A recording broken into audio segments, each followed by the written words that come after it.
बॉबी उड़ने वाला गधा। बॉबी दूसरे गधों जैसा नहीं था। वह उड़ सकता था, लेकिन जब दूसरों को यह पसंद नहीं था तो वह अपनी इस खासियत का जश्न कैसे मनाए? वूहू! बॉबी चिल्लाया जैसे ही वह हरे भरे घास में चर रहे दूसरे गधों के पास से उड़ता हुआ गुजरा। सभी दूसरे गधे उसे उड़ते हुए देखकर ऊपर देखने लगे और निराश हो गए।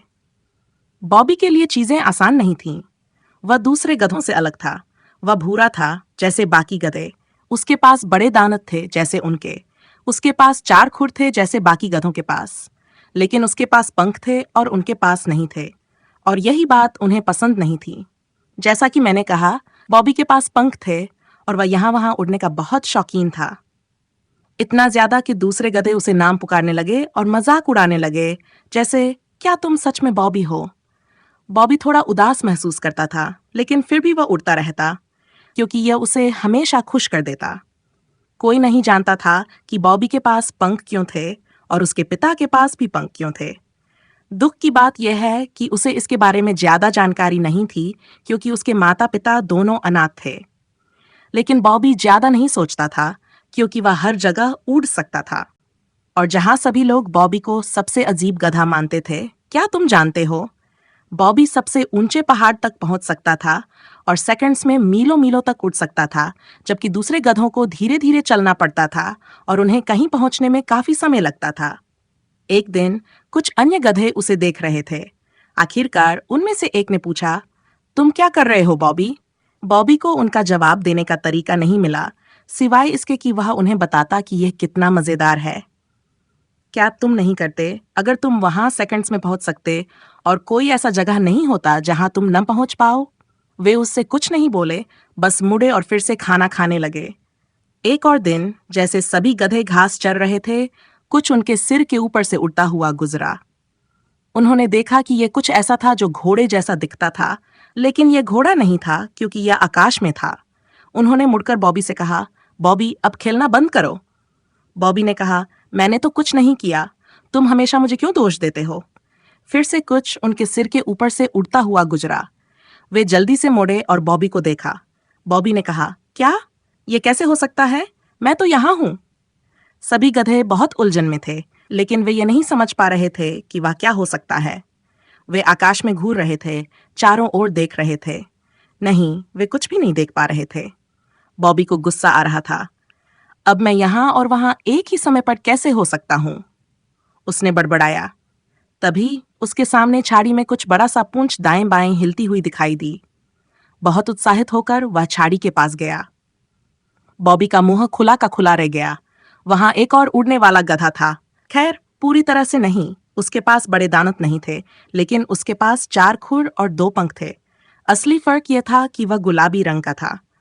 बॉबी ने कहा, तुम कौन हो? तुम क्या हो? तुम कहाँ से आए हो?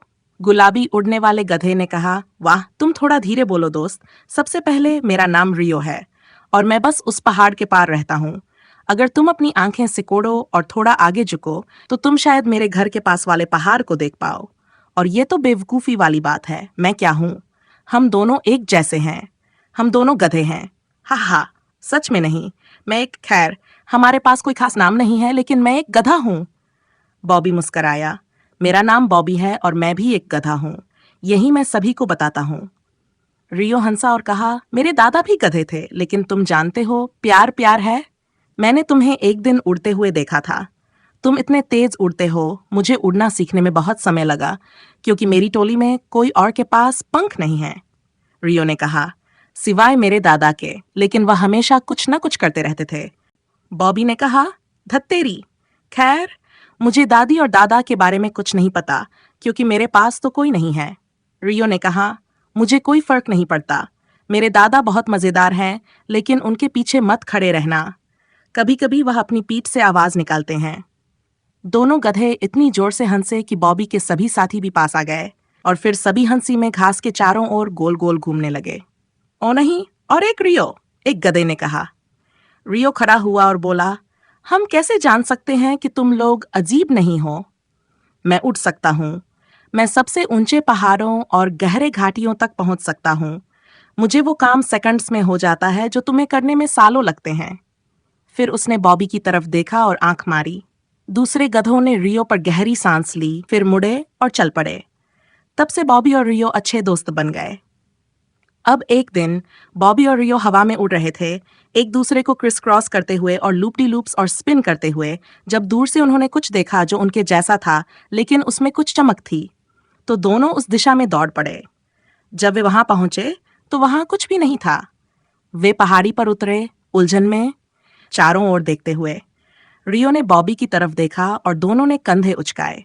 उन्होंने घास पर थोड़ा सा खाया, फिर वो कुछ उनके ऊपर से उड़ता हुआ गुजर गया। वे चारों ओर देखे लेकिन कुछ भी नहीं दिखा। अब दोनों थोड़ा गुस्से में थे क्योंकि उन्हें यकीन था कि उन्होंने कुछ देखा था। वो फिर वही। इस बार बॉबी को लगा कि उसने कुछ झाड़ी के पीछे देखा, तो उसने रियो को इशारा किया। दोनों झाड़ी की ओर बढ़े।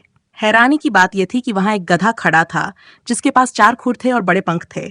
उसका कोट भूरा था और एक लंबा गुलाबी सींग था। बॉबी ने कहा, तुम कहां से आए हो? गुस्से में लेकिन बड़ी मुस्कान के साथ अजनबी ने कहा, मेरा नाम ब्रूनो है, मैं एक गधा हूं। यह तो एक अजीब सवाल है। मैं उस नदी के आखिरी सिरे पर रहता हूं, उन 2 पहाड़ों के बीच। बॉबी ने कहा, लेकिन तुम्हारे पास? हाँ, मुझे बड़े दांत हैं, मुझे पता है, ब्रूनो ने कहा। नहीं, रियो ने कहा, मुझे लगता है वह तुम्हारे। ओह, मेरा भूरा कोट। नहीं, बॉबी ने कहा, मैं तो कहना चाहता था। मैं जानता हूं तुम क्या कहना चाहते हो, मेरिक। नहीं, रियो ने कहा। ब्रूनो थोड़ा उलझन में था। एक सींग, तुम्हारे पास एक सींग है, रियो ने कहा। ब्रूनो हंसते हुए बोला, ओ हाँ, मुझे याद आया, वह तो हमेशा था। मैंने कभी ध्यान नहीं दिया। तभी एक बड़ी छाया उनके ऊपर से गुजरी। ये रियो के दादा थे। तुम लोग यहीं हो, उन्होंने कहा। मैं तुम्हें हर जगह ढूंढ रहा था। क्या यह अच्छा नहीं है? उन्होंने आगे कहा। रियो, तुम मुझे अपने दोस्तों से मिलवाओगे? सभी ने मुस्कराया। रियो ने कहा, यह बॉबी है, ये एक गधा है, इसके पास भूरा कोट है। ये ब्रूनो है, वह एक गधा है और उसके पास गुलाबी सींग है। ठीक है, तुम लोग मुझे सब गधे ही लगते हो, रियो के दादा ने कहा। हमें जाना होगा रियो, तुम्हारी दादी ने खाना बना लिया है। रियो ने मुड़ते हुए बॉबी और ब्रूनो से कहा, कल मिलते हैं और थोड़ा उड़ते हैं। बिल्कुल बढ़िया, दोनों ने कहा। और अगले दिन उन्होंने एक साथ उड़ते हुए शानदार समय बिताया।